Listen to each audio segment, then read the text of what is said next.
Et bonjour à toutes et à tous, donc je suis Patrice de la chaîne Carapace, pour ceux qui me découvrent sur cette vidéo.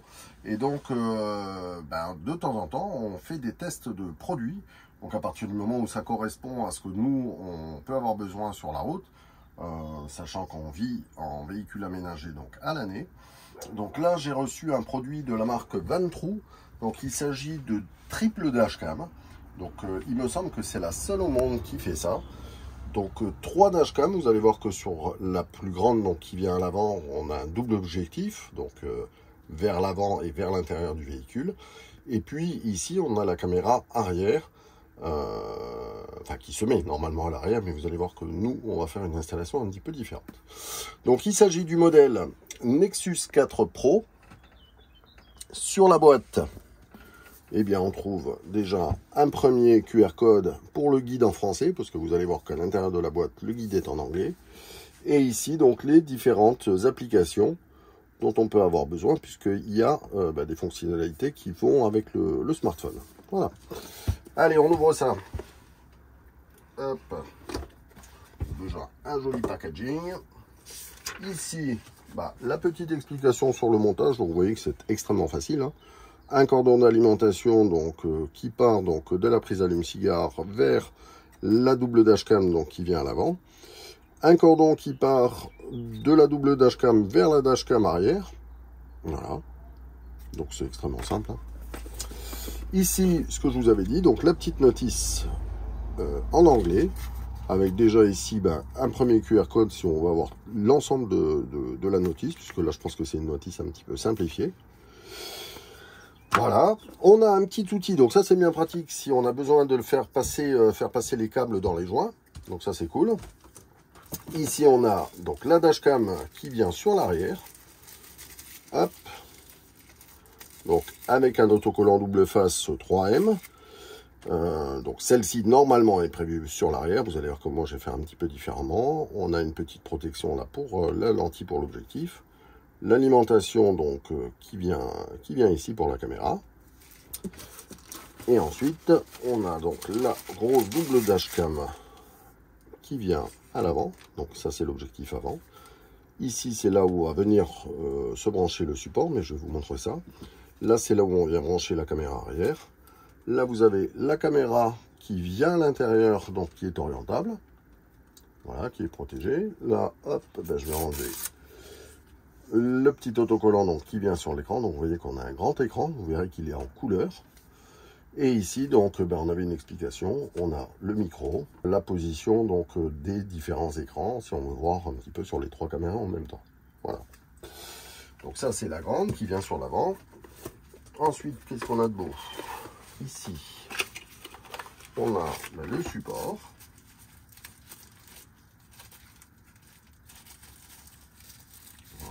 Donc support à coller avec la connectique donc qui vient se brancher hop, juste ici, donc ça vient simplement se mettre dedans et donc c'est collé soit sur le tableau de bord, soit sur la vitre directement. Après ici on a donc le cordon d'alimentation avec la prise allume-cigare et une autre USB sur l'avant. Donc là je pense que c'est un voyant, donc vous voyez qu'il est assez long. Donc on vient alimenter en fait le support, ce qui permet de ne pas laisser la caméra constamment en place et de venir l'enlever si on a besoin. Voilà. Alors là-dedans c'est tout. Ici on a un petit cordon, hop, USB vers USB-C, USB-A vers USB-C, si je dis pas de bêtises. Et ici, on a donc le cordon qui va vers la caméra arrière, qui fait 20 pieds, c'est-à-dire un petit peu plus de 6 mètres. On a des autocollants dans différentes langues donc pour signaler que le véhicule est protégé, donc ça c'est cool. On a 2 autocollants double face donc supplémentaires si on a besoin de les changer. On a une petite lingette microfibre pour venir nettoyer l'écran et les capteurs, les objectifs. Et là, on a deux petites protections. Alors, je suppose que c'est pour l'écran, mais je suis pas sûr. Faut que je vois à quoi ça correspond. Mais voilà, deux petites protections. Si on a besoin de venir les mettre, je pense, sur l'écran. Voilà. Voilà pour le contenu de la boîte. Le support qui peut se coller donc au pare-brise est fait pour des pare-brises de voiture et pas des pare-brises de car. Donc ce sont des pare-brises qui ont un certain angle, alors que le pare-brise du car lui est droit. Donc ce que j'ai fait, c'est que je me suis fait un petit support donc métallique que je suis venu fixer sur le tableau de bord. Du coup, j'ai une première vue donc vers l'extérieur, vers l'avant, hein, la plus importante. J'ai la deuxième vue donc qui est vers moi, donc à travers le volant. Donc je pense que même je vais l'utiliser pour des vidéos. Ça peut faire un angle de vue plutôt sympa. La caméra arrière, donc je vous avais dit que je ne la mettrai pas de manière classique, hein, puisque j'ai déjà juste à côté donc une caméra de recul qui fait également dashcam. Donc la caméra arrière, je vais venir la fixer. Hop, je vais vous montrer ça après. Tout en haut là, et donc ça nous fera une vue sur les 4 personnes qui sont à l'intérieur du car, ou les 6 personnes, puisqu'on peut aller jusqu'à 6 personnes, en conduisant. Voilà, donc elle va filmer vers l'intérieur également, donc avec un angle de vue différent. Donc la première ici pour l'intérieur me filme moi, et la deuxième ici, donc filmera les enfants et Valérie. Voilà. Donc tout à l'heure, je vous montrais ces deux petits plastiques là, transparents. Et je pensais que c'était des protections, vous savez, comme souvent on met sur les écrans, par exemple, de téléphone. Ben non. Il y a un premier côté à enlever, donc ça devient autocollant. Du coup, on le met sur le pare-brise. On enlève l'autre côté, donc c'est électrostatique.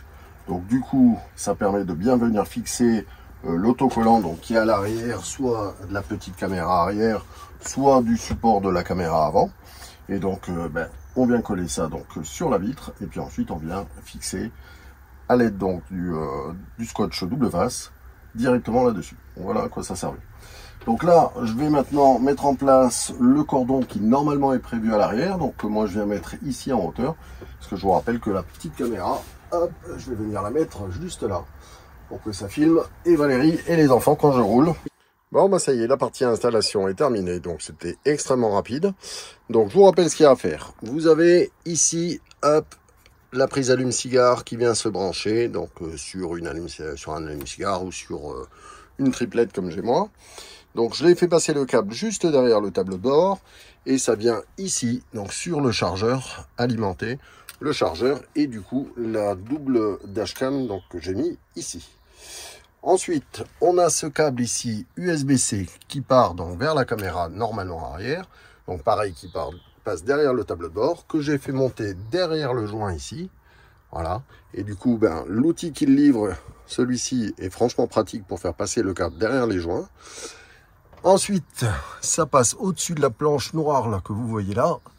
Tac, tac, tac. Et ça vient donc alimenter la petite caméra ici, donc qui vient filmer et le siège guide, c'est-à-dire le siège de mon épouse Valérie, et les sièges des enfants ici. Donc comme ça me permet de voir tout le monde aussi, sachant que celui-ci me filme moi et surtout filme à l'avant.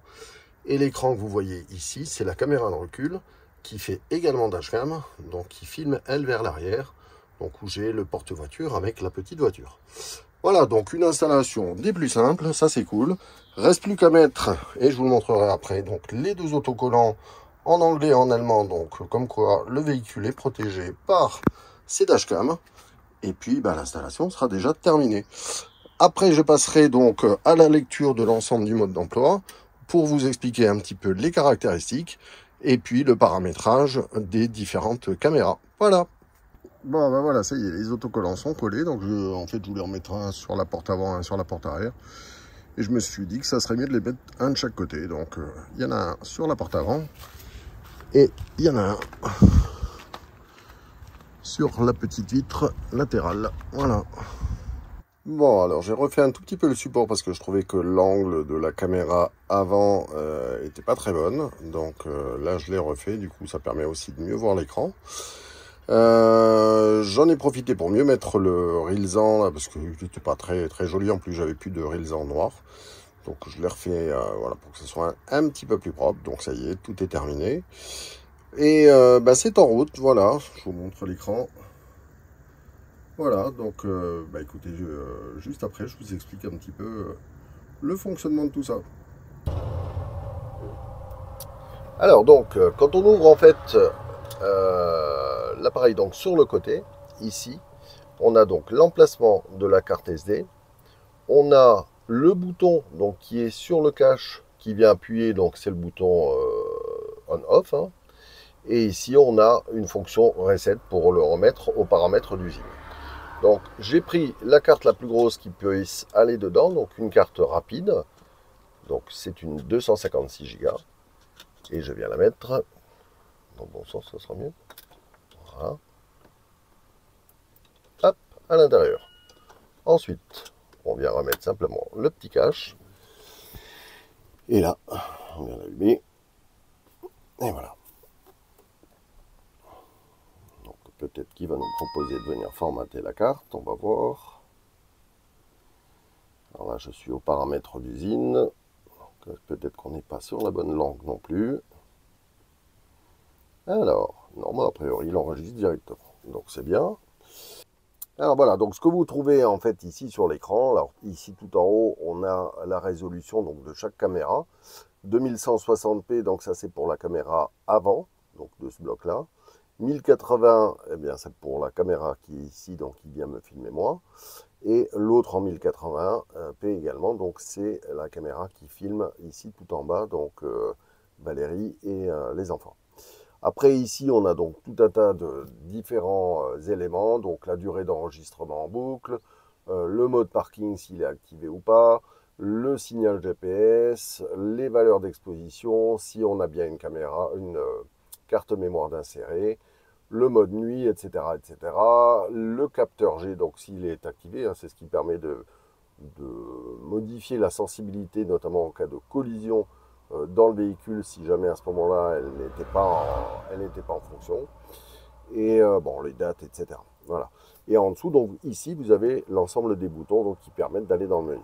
Donc là, la caméra, puisque c'est automatique, dès qu'on l'allume, donc elle vient enregistrer. C'est pour ça qu'on voit ce point vert ici clignoter. Donc je vais essayer de l'arrêter. Voilà. Et donc ça me permet de rentrer dans le menu. Alors ici dans le menu, on a les paramètres du système, les fichiers et les paramétrages vidéo. Donc on va rentrer d'abord dans les paramètres système, donc on fait OK, et ensuite on utilise les flèches. Donc on peut régler la langue, le Wi-Fi, les commandes vocales, le contenu vocal, formater la carte SD. Alors ça c'est le rappel du formatage donc, de la carte, le réglage de l'heure et de la date, sachant qu'il peut se faire automatiquement. Donc la lampe LCD donc, qui se trouve à l'avant, donc au moment où elle s'éteint, le volume du son, notamment pour les touches dès qu'on les utilise, un rappel sonore, la fréquence, donc on est en 50 Hz en France, les informations concernant le système et la certification, et on peut revenir donc aux paramètres par défaut. Voilà. Donc ça c'est pour les paramétrages système. Ici dans les fichiers, eh bien, on va rentrer, et en fait, eh bien, c'est là où on va pouvoir aller voir les fichiers qui ont été enregistrés. Vous voyez par exemple ici, si je fais OK, eh bien hop, ça me montre une des caméras qui est enregistrée. Et je fais défiler, donc je peux augmenter la vitesse, là c'est une fois, mais je peux augmenter la vitesse, etc. Voilà. Ça enregistre également le son, hein, donc vous l'avez entendu. Hop. Donc ça c'est la partie fichier. Et ensuite, les réglages, peut-être les plus importants, c'est-à-dire les réglages vidéo. Donc la résolution donc, qui peut être réglée caméra par caméra. Donc on a vu tout à l'heure que je suis au maximum, c'est-à-dire 2160p pour la caméra avant et 1080 pour les deux autres caméras. L'enregistrement en boucle, alors là on va le modifier, hop, parce qu'il était sur 1 minute. Il va enregistrer en boucle en fait, hein, systématiquement. Donc là on va le remettre d'origine, c'est-à-dire sur 3 minutes. La lumière, donc LED qu'on a vu juste avant. Le capteur G, donc c'est là où on va pouvoir régler la sensibilité, notamment en cas de collision. Donc ça, c'est extrêmement utile. Vous êtes sur un parking, on vient vous rentrer dedans, mais c'est grâce à ça qu'il va détecter qu'il s'est passé quelque chose et allumer et enregistrer, donc avec la caméra et le son. Voilà. Ensuite, on a eh bien, les enregistrements audio, dont je parlais juste avant. L'exposition, donc qui peut être réglé également caméra par caméra. L'indicateur d'enregistrement, donc soit visible ou pas, donc là il est activé. Le HDR, donc pour une meilleure résolution. La rotation de l'écran, hein, puisque en fonction de là où on va le placer, eh bien, on peut retourner l'écran. Les effets miroirs donc sur l'ensemble des caméras, donc si on a besoin de les retourner verticalement ou horizontalement. On peut enregistrer sa plaque d'immatriculation, donc moi je l'ai fait. Le filigrane, donc c'est les éléments qui apparaissent sur l'écran. Voilà, on peut enregistrer en accéléré. Et le mode parking dont je vous ai parlé, donc de façon à ce qu'il enregistre si jamais il y avait la moindre collision sur le véhicule. Voilà. Zone de détection de mouvement. Donc ça aussi, hein, on peut choisir d'enregistrer soit sur l'intégralité de ce que filment les caméras ou sur une partie. Donc c'est ce qu'on appelle les zones de détection de mouvement. Voilà, le paramétrage du GPS, etc. Je reviens, hop, à l'écran d'origine. Et donc là, eh ben, dès qu'elle est en route, vous voyez, ça y est, le point vert donc clignote et l'enregistrement se fait. Voilà. Donc voilà, on arrive à la fin de cette vidéo. Donc moi, c'est un produit que je trouve extrêmement utile parce que ça peut être utilisé par les forces de l'ordre et par l'assurance. Donc ça fait office de preuve lorsqu'on a un accident. Et vous l'avez vu, donc il y a un déclenchement automatique si jamais le car venait être bousculé d'une façon ou d'une autre. Donc un véhicule serait rentré dedans. Donc la caméra va s'allumer automatiquement, donc va enregistrer. Le son également est enregistré. Et ça peut permettre de retrouver la personne qui nous a rentré dedans quand on est par exemple sur un parking. Donc voilà, donc extrêmement utile pour moi ces trois caméras. Et donc je vous rappelle la marque, donc c'est Vantrue, le modèle donc c'est la Nexus 4 Pro. Et je vous mets donc tous les liens en description. Le tarif donc avec les trois caméras comme on a sur ce modèle, c'est 345 €. Voilà.